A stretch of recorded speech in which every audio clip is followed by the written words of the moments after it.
राम जय जय राम, श्री राम जय राम जय जय राम, श्री राम जय राम जय जय राम। बोलिए श्याम रामचंद्र महाराज की जय। आज बहुत पावन पवित्र पूर्णिमा है, जिसे हम बुद्ध पूर्णिमा के नाम से जानते हैं। भगवान बुद्ध का जयंती है। बुद्धम शरणम गच्छामि कहकर उन्होंने इस मंत्र का मूल मंत्र के रूप में सिद्ध करने का यथेष्ट प्रयास किया। मैं आप सब लोगों के सामने ये बताना चाहता हूँ कि वास्तव में गौतम बुद्ध कैसे वो भगवान बने। भगवान की उपाधि से उससे अलंकृत करने वाले वो कौन से लोग हैं जिन्होंने उन्हें गौतम बुद्ध को भगवान बुद्ध बना दिया। या भगवान बुद्ध स्वयं अपने विवेक के आधार पर, अपने विवेकाधीन कर्तव्यों के आधार पर उन्होंने अपने आप को सिद्ध कर दिया कि वो स्वयं भगवान है। भगवान का तात्पर्य ये नहीं है कि भाई वो कोई अलंकृत भाषा से उपाधिग्रस्त हो जाए तो उसे भगवान कहा जाए। भगवान उसे कहते हैं जो सर्वशक्तिमान है। भगवान वो है जो सब कुछ कर सकता है और आप कुछ नहीं कर सकते, उसका नाम भगवान है। यद्यपि भगवान के शब्दों में बहुत बहुत हेरफेर किया गया कि भा से कह दिया गया ये, और गा से कुछ और बता दिया, वा से कुछ और बता दिया, ना से, मतलब शब्दों का भी विच्छेदन करके लोगों ने बताने की बहुत कुछ कोशिश की है। लेकिन सच्चाई है कि भगवान जिस वक्त किसी के नाम के साथ जोड़ दिया जाता है तो ऐसा लगता है कि फिर वो सर्वव्यापक भी है, सर्वशक्तिमान भी है, सर्वज्ञ भी है, गुणज्ञ भी है, ज्ञानी भी है, विज्ञानी भी है, और भाई वो सब कुछ है। जैसा वो बनना चाहता था उसके अनुरूप वो आपके सामने प्रस्तुत है। गौतम बुद्ध का जो प्रारंभिक जीवन है वो एक क्षत्रिय वंश में उनका जन्म होता है, और क्षत्रिय परिवार में पैदा होने के बाद भी वो किस प्रकार से उनका बाल्य जीवन बीता, ये सब लोगों ने अपने अपने विद्यालयों में अपने शिक्षकों से या अन्य जो उनके साहित्य है उसको पढ़ा होगा। बौद्ध धर्म पूरे विश्व में एक विश्वव्यापी धर्म है। इसकी विशेष विशेष प्रकार की संस्थाएं बनी हुई हैं, और ख़ासतौर से मैं ये कहूँगा कि पूरे ये भारतवर्ष न होकर के विशेष रूप से भारत के बाहर जितने भी देश हैं उन देशों में भी बौद्ध धर्म की प्रचार प्रसार किया गया, और वहाँ पर इनके बौद्धिस्ट तमाम सारे बुद्ध के अनुयायी आपको सुनने को देखने को मिल जाएंगे। अभी भी बहुत से ऐसे राष्ट्र हैं जहाँ पर केवल बौद्ध धर्म की ही स्थापना है और उनकी बौद्ध धर्म की पूजा होती है, उनके ही प्रतिमा की पूजा की जाती है। मैं भी बहुत जगह कई बार गया हूँ। कम से कम अपने लखनऊ शहर में सालदार पार्क में सबसे बड़ा इनका मंदिर बना हुआ है, मैं वहाँ गया। लाटू सोट पर एक मंदिर बना हुआ है, मैं वहाँ पर गया। और एक बार मुझे जाने का बनारस में सारनाथ बौद्ध मंदिर में जाने का अवसर प्राप्त हुआ। मैं बाई या रोड वहाँ पर गया था, उस मंदिर को भी देख कर कहा। मैं सिर्फ एक बात बताना चाहता हूँ कि गौतम बुद्ध वास्तव में गौतम बुद्ध जो बने उसके बीच में एक खास बात क्या थी। व्यक्ति के अंदर जब ये जानने की उत्कंठा जागृत हो जाए कि सारा संसार क्या है। हम लोगों के जीवन में सबसे बड़ी समस्या यह है कि हम जानना तो सब कुछ चाहते हैं, लेकिन जानने के पक्ष में कोई भी कदम नहीं उठाना चाहते। हमें मुझे कोई जैसे होता है ना कि पकी पकाई कोई भोजन दे दे, उसको हम हप से निकल जाए और कुछ करें ना, ऐसा नहीं। गौतम बुद्ध बाल्य अवस्था से बहुत ही कोमलांगी थे, कोमल हृदय थे, और उनके अंदर भावुकता जो कूट के भरी हुई थी। उनकी कथा कहानी, उनका बचपन का जो दृष्टिकोण है वो ये बताता है कि वास्तव में वो दो भाई थे। एक घटना उस वक्त उनके समय में गुजरी जबकि उनका जो बड़ा भाई था उसने एक शिकार किया। शिकार के दौरान हंस पर उसने तीर चलाई और हंस जो है वो घायल होकर ज़मीन में गिर पड़ा। गौतम बुद्ध दौड़ कर गए, उस हंस को पकड़ लेते हैं, पकड़कर उसकी हमाराम पट्टी करते हैं। उसके बाद भाई आकर के कहता है कि ये शिकार हमारा है, हमें दे दो। उस वक्त जो न्यायाधीश के रूप में थे उनके पिताजी श्री कहने लगे कि नहीं, ऐसा नहीं, मारने वाले से बचाने वाले का हाथ बहुत लंबे होते हैं, ये चूँकि इन्होंने बचाया है इसलिए ये जो शिकार है ये गौतम बुद्ध का है। अभी तक तो गौतम बुद्ध ही चल रहा है, और गौतम बुद्ध ने फिर भी उसको उसकी मरहम पट्टी की, उसको अपने ढंग से चैतन्य किया, और कुल मिलाकर के उसे स्वस्थ करके वो फिर पक्षियों के बीच में उसे उड़ने के लिए दे देते हैं। तो घटना तो बहुत छोटी है, लेकिन सुनने और समझने में बहुत ही कठिन है कि भाई किसी के ऊपर चोट लग जाए, उस चोट का आभास आपको हो, आसान नहीं है। आज की तारीख में आसान नहीं है कि कोई कष्ट झेल रहा हो, दूसरा आदमी भी उसके अनुसार कष्ट झेलने लगे, ये बहुत कम देखा जाता। बस हाँ इतना देख के आए, पीड़ित है, देख क्या है, पीड़ित है, भगवान भला करे, अब भाई जो जैसा करेगा वैसा पाएगा। मतलब गौतम बुद्ध नहीं है, गौतम बुद्ध जैसी हरकत नहीं है उनमें। और लिखा हुआ है, कम से कम जो लोग रामचरित मानस पढ़ते हैं, जो लोग रामचरित मानस के बहुत से ऐसे लोग हैं बौद्ध धर्म के अंदर अनुयायी जो खंडन करने वाले हैं, उन लोगों के सामने भी ये चौपाई सुनने लोग हैं कि वो कहते हैं कि पर पीड़ा सम नहीं अधमाई, पर हित सरिस धर्म नहीं भाई। हम लोग जब विद्यालय में पढ़ते थे, इंटरमीडिएट की परीक्षा जब दे रहे थे तो वहाँ भाई निबंध पूछा गया था इंटर की परीक्षा में, पर हित सरिस धर्म नहीं भाई, इस पर लिखिए दूसरों को उपकार के बराबर संसार में कोई धर्म नहीं है। चलिए साहब छोड़िए, धर्म नहीं है, धर्म है नहीं है, क्या लिखा क्या पढ़ा वो वहीं तक सीमित रह गया। लेकिन दूसरी लाइन क्या कहती कि पर पीड़ा सम नहीं अधमाई, दूसरे को कष्ट पहुंचाने से बढ़कर संसार में कोई अधर्म नहीं है। ये इस अधर्म और धर्म का ज्ञान हमारे गौतम बुद्ध जी को था। मैं बताना चाहता हूँ 2500 वर्ष पहले, 3000 वर्ष पहले, और जितना वर्ष समझना चाहें आप समझ लें, उसी से इतिहास को जानने हुए इस धर्म को यहाँ भारत की भूमि में और भारत के बाहर की धरती की सब तरफ जो फैला हुआ, तो 2500-3000 वर्ष के पहले क्या वास्तव में यहाँ पर कोई पुस्तक थी नहीं थी? किन पुस्तकों के अध्ययन के बाद गौतम बुद्ध के दिमाग में ये परिवर्तन आया और वो एकदम अचानक वो सांसारिक प्राणी ना होकर के वो असंसारिक प्राणी बनने हुए, रागी ना होकर के विरागी बनने के लिए तैयार हो गए। और उनके मन में यह आकांक्षा जागृत हुई कि हमें वो सब कुछ करना है जिससे मुझे भगवान से ना सही लेकिन भगवान के समरूप हमें वो ज्ञान प्राप्त हो जाना चाहिए। ये उनकी प्रबल उत्कंठा है और उस प्रबल उत्कंठा के लिए वो पूछते हैं, सबसे पूछते हैं। और क्या क्या चीज़ पूछते हैं, वो उनके पूछे गए प्रश्न आज की तारीख में और अनंत तक, जब तक हम आप जीवित हैं और हमारे आने वाली पीढ़ी जीवित रहेगी और ये वीडियो के अंदर कहा हुआ कथन जीवित रहेगा, यह विश्वास मानिए ये प्रश्न हमेशा ज्वलंत रहेगा और जीवांत रहेगा, प्रासंगिक रहेगा। और ये पूछा जाएगा कि भाई क्या पूछता हूँ था। वो ये पूछ रहे हैं कि व्यक्ति बूढ़ा क्यों होता है, व्यक्ति बूढ़ा क्यों होता है, वृद्धावस्था क्यों आती है, शरीर में जर्जरता क्यों आती है, शरीर में झुर्रियाँ क्यों पड़ती है, व्यक्ति क्यों मरता है। ये जो जाते हुए लाश को देखा, 4 कंधों पर तले दी चली जा रही थी, उन्होंने अपने मंत्री से अपने जो उनके संरक्षक से उनसे पूछा कि ये जो लोग जा रहे हैं क्या कहते जा रहे हैं। कह रहे राम राम सत्य कहते जा रहे हैं। कहाँ जाएंगे ये? मुर्दा घाट तक जाएंगे। किस लिए? वहाँ इन्हें फूंका जाएगा। क्या सबकी मृत्यु होती है? क्या सबके जीवन बुढ़ापा आता? सब लोगों के चेहरे पर झुर्रियाँ पड़ती हैं या सबको ऐसा ही होता? ये क्यों ऐसा होता?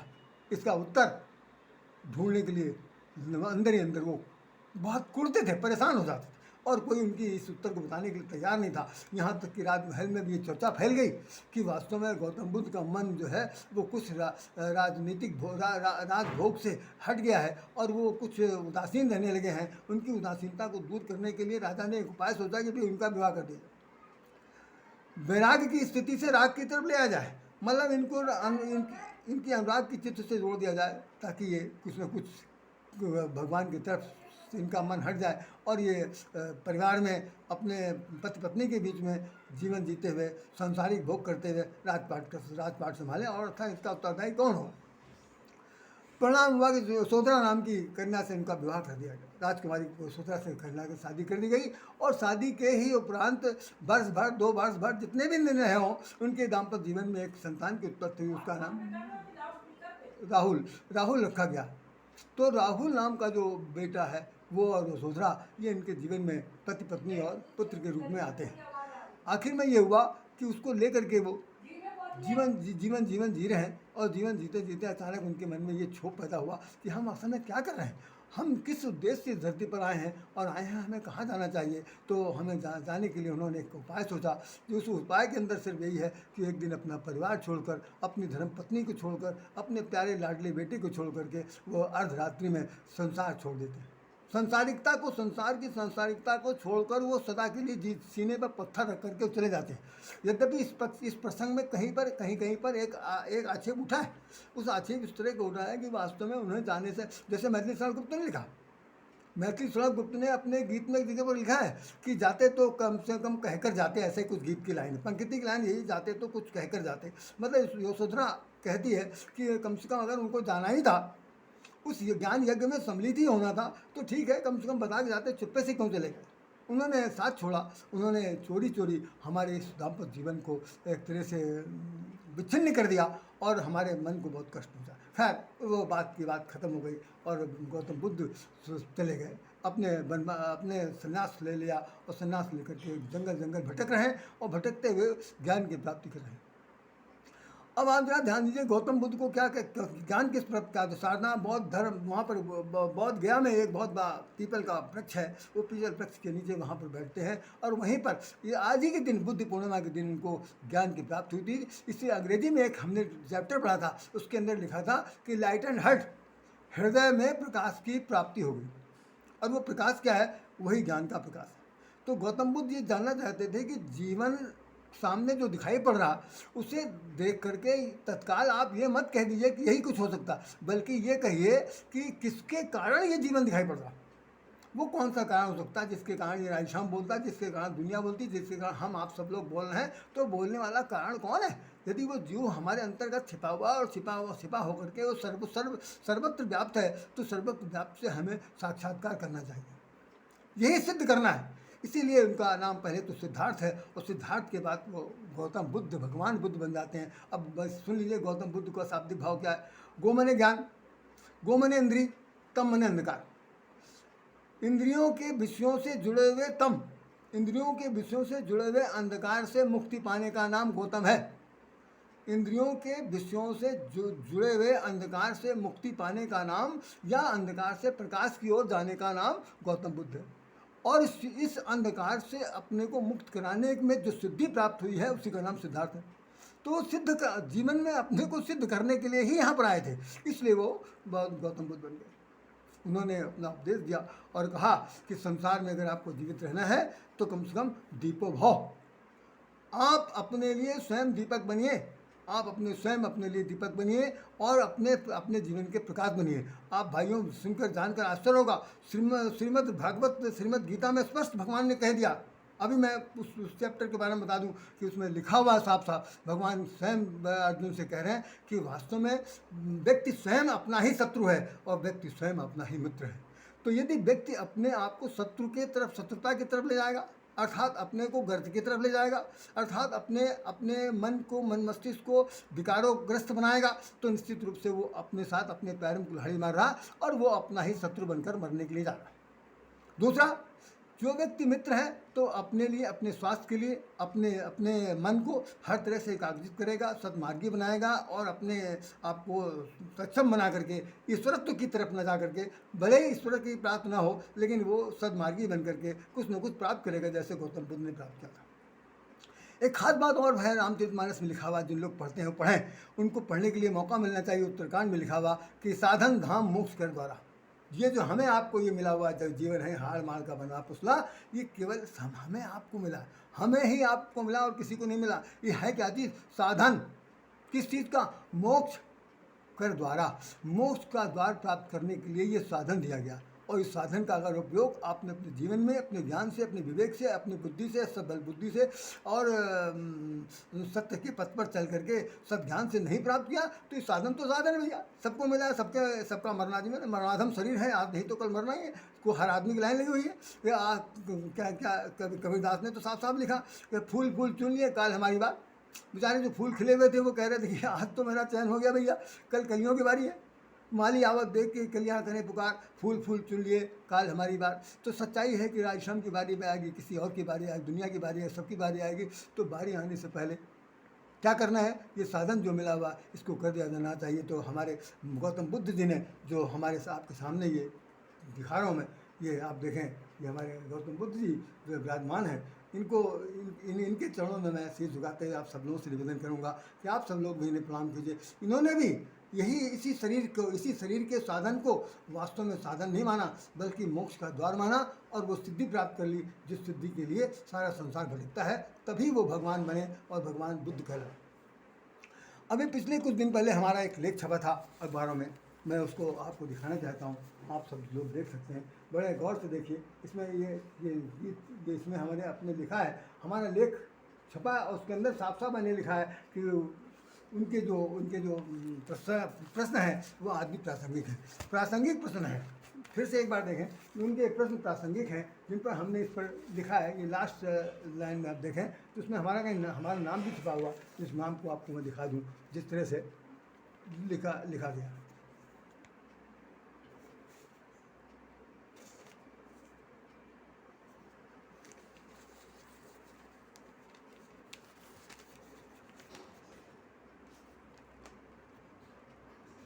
ये है नाम।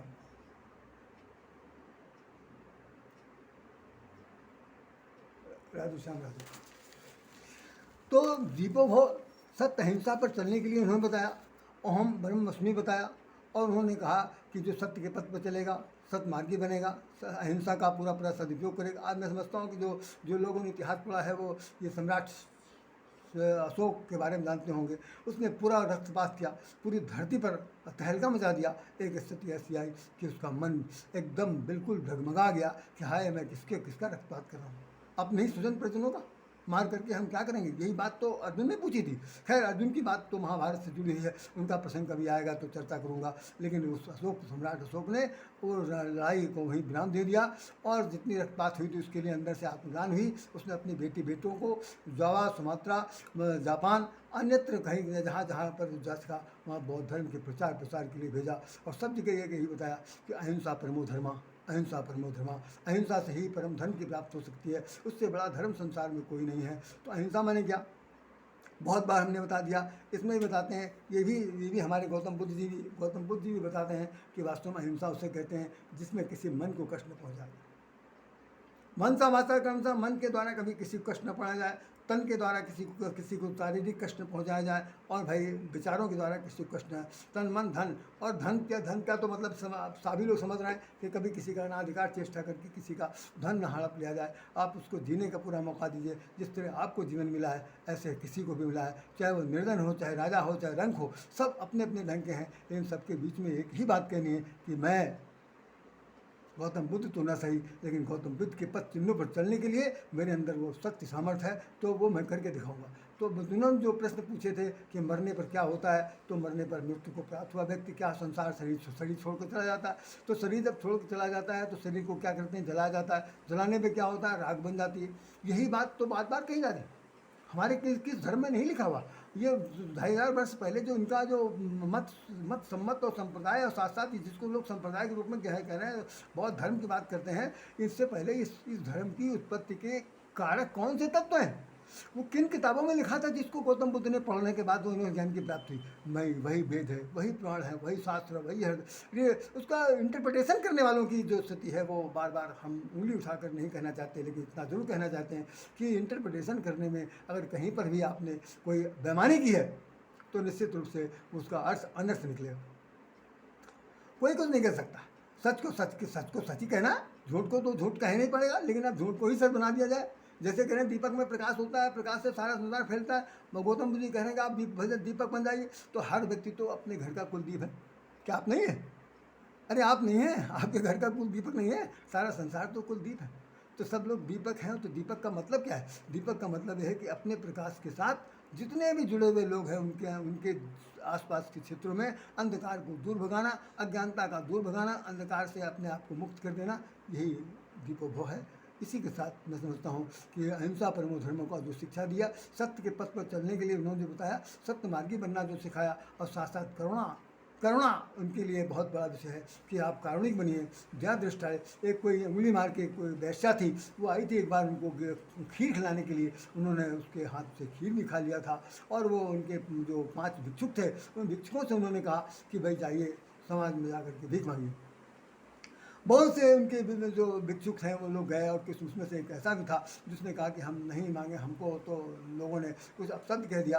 तो गौतम बुद्ध ने कहा कि भाई उन्होंने कुछ तो दिया, जिसके बाद जो होगा वही तो देगा, तो आप क्यों परेशान हो रहे हैं? तो निश्चित रूप से जो आपको प्राप्त हो रहा है उसे प्राप्त कीजिए। जब आपने भिक्षा फैला दिया, जब आपने झोली फैला दिए, आप बौद्ध भिक्षु बन गए, तो आपके मन में सिर्फ यही आना चाहिए कि हम कितना किसी के काम आ सकते हैं, कितना हम सहनशील बन सकते हैं, हमारे अंदर सहिष्णुता कितनी आ सकती है, हमारे अंदर अध्यात्म का वो समावेश कैसे हो सकता है, तभी प्रकाश की प्राप्ति होगी। तो गौ मने ज्ञान, तम मने अंधकार।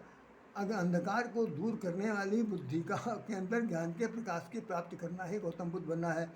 तो आप साफ साफ सीधा सा सरल समझ लीजिए कि ज्ञान के द्वारा अंधकार को दूर भगाना, बुद्धि को पुरस्कृत कर देना, यही सिद्धार्थ की सबसे बड़ी भूमिका थी, और उन्होंने अपने समाज में किया। बस एक चीज़ वही बार बार यही आज समझ में आती है कि वो जाते समय अपने पत्नी या बच्चों से मिलकर नहीं गए, चाहे वो उनके मन में कोई ऐसा वो शंका रहेगी होगी, हो सकता है कि हमारा हाथ पकड़ लें, हमको फिर मोह माया की तरफ घसीट लें, हम न जा पाएँ, इसलिए उन्होंने चुपचाप भागना जाना या घर से पलायन करना उचित समझा। सच्चाई ये नहीं थी कि वो उन्हें छोड़ना चाहते थे। और इसमें साथ एक बात और भी लिखी हुई है जो मैं आपको बताना चाहता हूँ। उनका मूल मंत्र था दीपो भव, और साथ साथ वो कहते हैं कि एक दूसरे के बीच में द्वेष घृणा नहीं होनी चाहिए, हिंसा पशुता और कलुष कामना का प्रवेश नहीं होता है। हिंसा भी नहीं होनी चाहिए, पशुता जैसे भावना नहीं होनी चाहिए, और कभी किसी के द्वेष नहीं करना चाहिए। द्वेष तो सबसे बड़ा अवगुण है आदमी के अंदर, तो सबसे बड़ा जलापाही आदमी खाया जा रहा। हमारे रामायण में तो लिखा है कि बैर अकारण सब काबूस हो, बिना किसी वजह के ऐठे पड़े। कोई पूछे भी क्या बात भी, मुँह फुलाएं। अब उनके फुले हुए मुँह को कौन दबा सकता है, कौन बिटका सकता है, कोई नहीं कर सकता।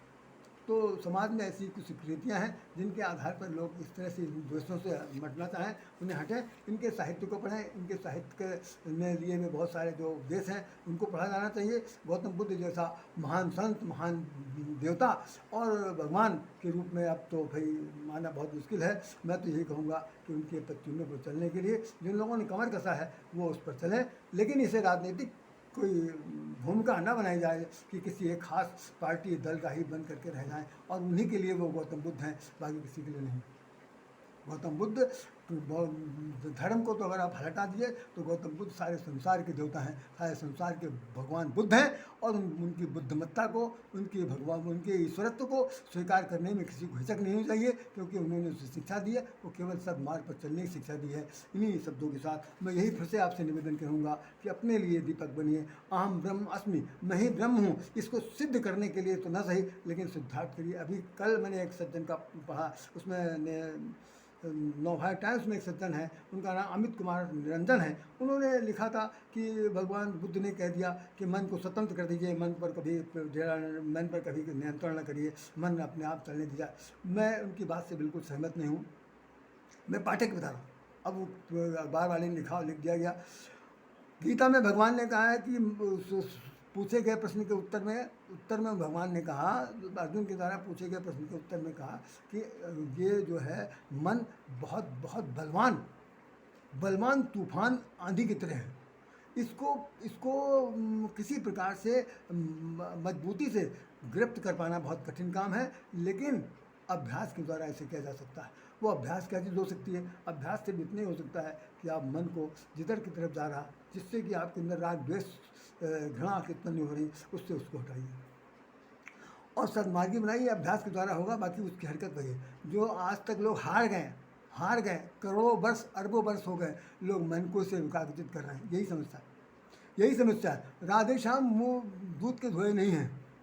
सबसे बड़ी समस्या ये है कि मन कभी एकाग्रचित नहीं होता। मन का भटकाव, मन का अटकाव, मन का पागलपन, मन की दुर्बुद्धिता, मन की कुचाली चाल ऐसी है जिसके सामने अच्छे लोग जो है परास्त हो चुके हैं। हम सब लोग तो कुछ भी नहीं है जी, कुछ भी नहीं है, हम क्या कहें। लेकिन बस यही है कि उन्होंने रंजन साहब ने लिख दिया, स्वतंत्र कहने के लिए कह दिया। किस किताब में ऐसा लिखा हुआ है मुझे नहीं मालूम, न मैं गौतम बुद्ध की ये बात समझ सकता हूँ कि उन्होंने ही ऐसा कहा होगा। चलो खैर, कहा भी होगा तो इस पर टिप्पणी करने की कोई आवश्यकता नहीं है। मन को एकाग्रचित करने का एक उपाय।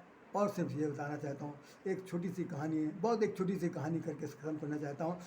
पुराने ज़माने में आप लोगों को पता होगा कि एक ज़माना था कि खेत सींचने के लिए कुएं में राहट चलती थी और बैल जो लगाए जाते थे, बैल जो थे वो पानी खींचते थे। उसमें एक प्रकार की आवाज़ आती थी कुएं से, और पानी डिब्बों भर के आता था, पूरे चेन होती थी, पानी भर आता था, फिर वो उड़ेला जाता था राहट के द्वारा। बहुत ज़बरदस्त मेहनत काम होता था। अब तो खैर कुएँ में ट्यूबवेल से सबसे पानी सींचा जा रहा।